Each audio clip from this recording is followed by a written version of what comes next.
Nagbigay ng pahiwatig ang ABS-CBN na posibleng lumipat sa bagong tahanan ng reality show na Pinoy Big Brother matapos ang mahabang panahon nitong pananatili sa kasalukuyang PBB House na naging saksi sa napakaraming kwento ng mga housemates. Sa isang panayam, inamin ni Marcos Vinuya na may mga plano na silang pag-aaralan ang paglipat ng programa sa ibang lokasyon. Ayon sa kanya, kasalukuyan pa lamang itong pinag-aaralan ng production team, ngunit malinaw na bahagi na ito ng mga planong tinitignan para sa hinaharap ng programa. Dagdag pa niya, maaaring mangyari ang paglipat ng mas maaga kaysa inaasahan ng marami.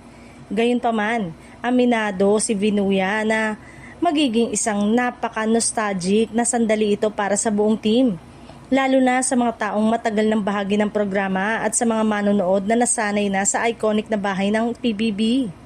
Ipinaliwanag din niya na darating ang panahon na kakailanganin na talagang maghanap ng bagong bahay ang reality show. Matagal na rin kasing ginagamit ang kasalukuyang PBB House at pamilyar na ito, hindi lamang sa mga housemates kundi pati na rin sa loyal viewers ng programa. Sa kabila ng lungkot na maaaring idulot ng pag-iwan sa lumang bahay, sinabi rin ni Vinuya na may kaakibat itong excitement. Para sa kanya, ang pagbabago ay maaaring magdala ng panibagong enerhiya at dynamic sa show, lalo na sa mga susunod na batch ng housemates na papasok sa bahay ni Kuya. Kung sakaling matuloy ang planong ito, posibleng magbukas ang bagong yugto para sa Pinoy Big Brother.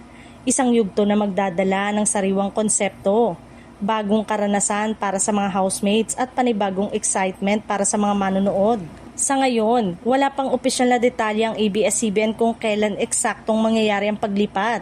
Ngunit malinaw na isa itong malaking hakbang na pinag-aaralan ng network para patuloy na mapapanatiling sariwa at kapanapanabik ang isa sa pinakamatagal at pinakasikat na reality show sa bansa.